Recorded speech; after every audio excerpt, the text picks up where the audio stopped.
Congratulation madam वध के लिए। ट्रेलर मैंने देखा, जैसा कि मैंने आपसे बात भी की कि बहुत ही ऑसम ट्रेलर है। एंड जैसे कि मैंने ऊंचाई की भी आपसे बात की, एक डिफरेंट जॉनर है ऊंचाई। नाउ अब हम वध में देख रहे हैं एक डिफरेंट जॉनर। एंड मैंने नोटिस किया है कि आप एक डिफरेंट जितना मैंने नोटिस किया है कि हमेशा डिफरेंट जॉनर की फिल्में आप चूज़ करती हैं। तो एंड डबल कॉन्ग्रेचुलेशन कि हमारी हिंदी फिल्म इंडस्ट्री में 40 साल आपने कंप्लीट कर लिया। किसने बोला 40 साल की है? हाँ, 81 में आई थी, अभी क्या है? हाँ 22, 2022। हाँ ठीक है, ओके। सो चलिए यहीं से मैं स्टार्ट करूँगा कि ये जो जर्नी है कैसे देखती हैं नीना जी हमारी हिंदी फिल्म इंडस्ट्री में। अब ऐसा टाइम आ गया है जो नए लोग आते हैं जल्दी जल्दी स्टारडम लेना चाहते हैं और जल्दी जल्दी सोचते हैं कि सब कुछ हो जाए। तो आप ऐसे लोगों को कुछ कहना चाहेंगे? कुछ एक तो डिप्रेशन में चले जाते हैं, कभी कभी तो हमें कुछ की इसे वध की भी खबरें आती हैं, वो सब एक अलग मुद्दा है। लेकिन जो आपने जो इंडस्ट्री को 40 साल दिया है, कैसे देखते हैं आप? आज के यूथ को क्या कहना चाहेंगे आप? मेरा समय जो शुरू शुरू का और बीच का भी इतना अच्छा नहीं था, क्योंकि उस वक़्त इतनी अपॉर्चुनिटीज़ नहीं थी।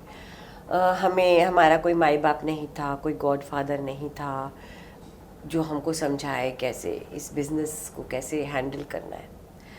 मैं अगर पीछे देखूँ तो मुझे तकलीफ़ होती है, इसलिए पीछे देखना मैंने बंद कर दिया। मैं अब सिर्फ आगे देखना चाहती हूँ। आज जो मुझे मिला है, I am very thankful about it, I am very grateful. भगवान का मैं धन्यवाद करती हूँ दिन में 2 बार। तो मैं आज का अच्छा एंजॉय करना चाहती हूँ और आगे अच्छा काम करना चाहती हूँ, इसलिए मैं पीछे देखती नहीं। इसलिए जब तक 40 का मैं तो गिनती नहीं कि मैं कब आई थी। और मुझे नहीं अच्छा लगता कि बार बार वो स्ट्रगल के दिनों के बारे में बात करो। मैंने एक बार बुक लिख दी, उसमें सब लिख दिया। वो मेरा निकल गया, वो कथारसिस हो गया। तो मैं अब आगे की ही सोचना चाहती हूँ, आगे ही बढ़ना कैसे है, अपना ध्यान रखना है, डिसिप्लिन रखना है, उसके बारे में मैं सोचना चाहती हूँ। आज का यूथ हमारे से तो बहुत स्मार्ट है, हम लोगों से बहुत इंटेलिजेंट हैं। Because of social media they know much more than we. हम तो उनकी उम्र में लल्लू होते थे, हमें तो पता ही नहीं होता था क्या है क्या नहीं है। बट ये बात भी सही है, उनको बहुत जल्दी जल्दी सब कुछ मिल रहा है, तो ये इससे नुकसान भी हो सकता है। पर वो क्या करें, उनको मिल रहा है तो लेना ही होगा, ये एक प्रॉब्लम है। बिल्कुल। लेकिन जो जैसे कि आपने ये बताया कि मैं आपके पास्ट की बात नहीं करूँगा, लेकिन जैसे कि आपने बताया कि लाइफ में उतार चढ़ाव आते हैं। आपने भी कोई गॉड फादर नहीं था, बहुत सारा स्ट्रगल किया, बहुत सारी फिल्में की। जो यूथ है सब कुछ जल्दी जल्दी तो पाना चाहते हैं, लेकिन इसकी वजह से अगर उन्हें सक्सेस नहीं मिलता तो वो डिप्रेशन में चले जाते हैं। हाँ, जिसकी वजह से हम बहुत सारे वध की भी खबरें देखते हैं। तो ऐसे लोगों को क्या कहती हैं, क्या कहेंगे नीना जी? ये ना ज़माना बहुत कठिन है।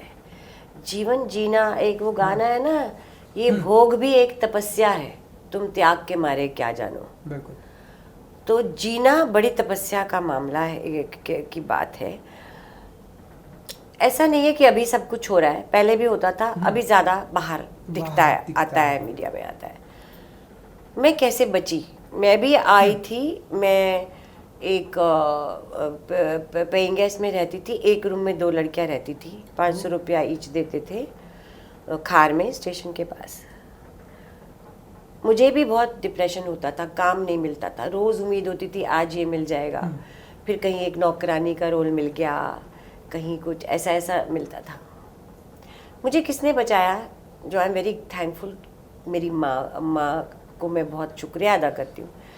उन्होंने कहा एजुकेशन बड़ी इम्पोर्टेंट चीज़ है। मैं यहाँ आने से पहले मैंने एमफिल किया हुआ है संस्कृत में। तो वो सिर्फ पढ़ाई की बात नहीं है, उससे आपको जो बाकी चीज़ें मिलती है। तो मुझे ये था कि मैं कभी भी जीवन में उतना कॉम्प्रोमाइज़ नहीं करूँगी, क्योंकि मेरे पास कुछ और भी है। ये नहीं है कि अगर मुझे एक्टिंग का काम नहीं मिला तो मैं भूखी मर जाऊँगी। मुझे इतना कॉन्फिडेंस था, मैं कहीं टीच कर सकती हूँ, मैं कहीं ये कर सकती हूँ, वो कर सकती हूँ। तो और मेरे आसपास मैंने देखा, क्योंकि मेरे साथ लड़कियाँ रहती थी जो भी हीरोइन बनने आई थी, एक्टर्स भी मत बोलो, हीरोइन बनने आई थी, सब गलत रास्ते में चली गई थी। तो एक ये जो आपका जो नींव होती है ना, अगर आपकी नींव मजबूत नहीं हो तो गिर ही जाएगा ना मकान। करेक्ट। तो आजकल ऐसा ही हो रहा है कि लोग जल्दी जल्दी आते हैं, यंग आते हैं, और फिर जब काम नहीं मिलता है, पैसों की दिक्कत होती है यहाँ।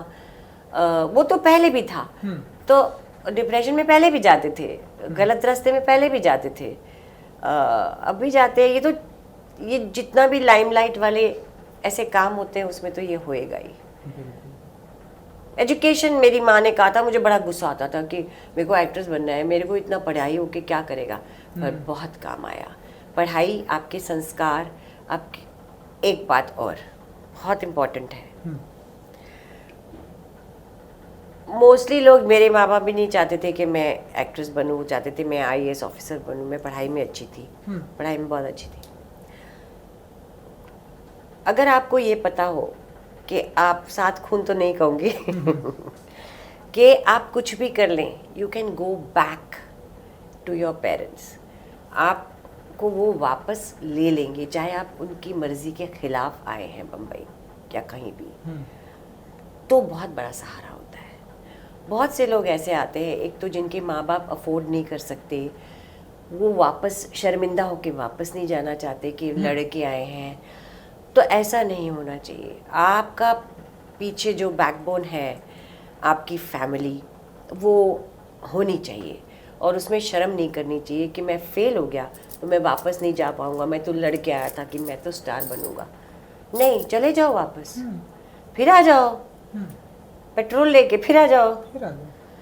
पर ये, इसकी वजह से बहुत गड़बड़ होती है, लोग गलत काम में चले जाते हैं। बिल्कुल, ये बहुत ही अच्छी बात आपने बताई। नाउ मैं वध पे आता हूँ। आपकी फिल्म, जैसा कि मैंने बात की कि डिफरेंट जॉनर की मैं फिल्में देखता हूँ, ये एक डिफरेंट जॉनर की फिल्म है। ऊंचाई एक बहुत ही खूबसूरत डिफरेंट जॉनर की फिल्म थी।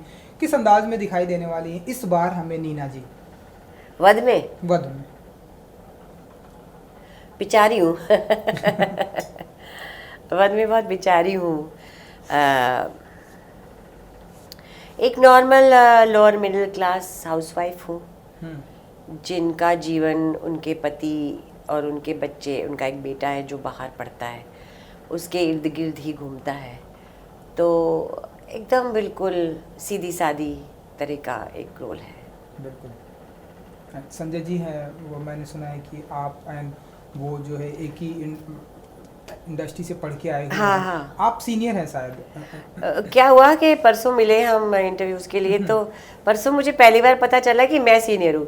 तो मैं उनको कह रही थी कि आप मुझसे ज़्यादा सीनियर लगते हैं, आप कैसे बोल रहे हैं कि आप मुझसे, मैं सीनियर हूँ। मैं कहा नहीं, झूठ बोल रहे हैं, वैसे हूँ, सीनियर उनसे हूँ। तो कैसा रहा एक्सपीरियंस सभी के साथ? संजय जी हैं, आप हैं। हमारे साथ बहुत अच्छे हैं, और भी एक्टर्स है, जिसने एक विलेन का रोल किया है, उसका नाम मैं भूल गई, वेरी गुड एक्टर। दूसरा पुलिस वाला भी बहुत अच्छे एक्टर्स, बहुत अच्छे छोटे छोटे रोल के भी बहुत अच्छे एक्टर्स इस फिल्म में हैं।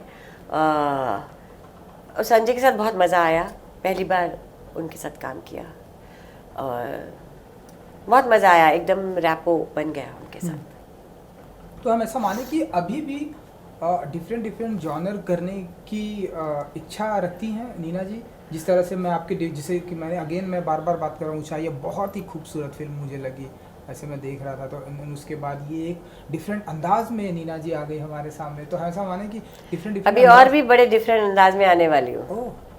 एक फिल्म है बा, जिसमें मैं बा का रोल कर रही हूँ, मैं और डॉगी की कहानी है। फिर मैं एक आर बल्कि की एक स्टोरी, लव स्टोरीज में बिल्कुल अलग रूप है मेरा। So I am doing variety of roles. Generally कोई भी एक्टर को ये मज़ा आता है अलग अलग प्रकार के काम रोल करें, पर मिलना भी तो चाहिए। तो अभी मिल रहे हैं तो कर रही हूँ। एक एक्शन फिल्म का भी ऑफर आया है। I am very excited, I hope it happens. बिल्कुल बिल्कुल। सो ये आई थिंक नेक्स्ट ईयर मैंने देखा कि जैसा कि आपकी बहुत सारी फिल्में आ रही, तो बहुत सारा बिजी शेड्यूल जाने वाला है। इतने बिजी शेड्यूल में कैसे का टाइम निकालती हैं? सेट पे भी, घर पे भी, फैमिली मेम्बर, सबका ध्यान रखती हैं नीना जी? इसलिए निकालती हूँ, एक तो मैं सुबह जल्दी उठ जाती हूँ। जो आदमी सुबह जल्दी उठता है उसके पास बहुत घंटे होते हैं। करेक्ट। तो मैं सुबह जल्दी उठ जाती हूँ, तो मेरे एक्सरसाइज भी हो जाती है, योगा भी हो जाता है, थोड़ी बहुत कुकिंग भी कर लेती हूँ। दिन में बहुत घंटे होते हैं।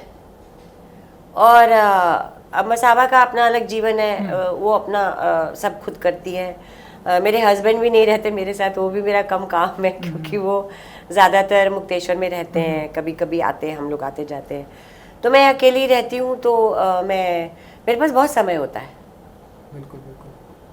सो ये जो चेंजेस आ रहे हैं हमारे हिंदी फिल्म इंडस्ट्री में, जैसे कि देख रहे हैं हम OTT का दौर आ गया है, अब लोग उसे एक्सेप्ट भी कर लिए हैं कि अगर आपके पास थिएटर में जाने का टाइम नहीं है तो अपने सेल फोन में देखिए, ढेर सारे प्लेटफॉर्म आ गए। जब आप आई थी तो हमारे घर में सिनेमा ही उभर रहा था, एंड ये जो चेंजेस आए हैं कैसे अब आप देखती हैं, एंड आप कितना एक्सेप्ट करती हैं OTT प्लेटफॉर्म को? मेरे लिए कोई फ़र्क नहीं पड़ता। एक्टिंग जो मैं OTT पे करूँगी वही फिल्म में करूँगी, वही टीवी में करूँगी, मुझे कोई फ़र्क नहीं पड़ता। ये जो फिल्म बनाने वाले हैं, जो ये बिजनेस है, उसको शायद फ़र्क पड़ता है, जो मुझे इतना ज्ञान नहीं है बिजनेस का। पर टेक्नीशियंस को, टेक्निकल क्रू को, स्पॉट बॉयज़ को, जूनियर आर्टिस्ट को इतना काम है आजकल, जो बहुत ही खुशी की बात है। सब लोग 2-2, 3-3 शिफ्ट्स में भी काम कर रहे हैं।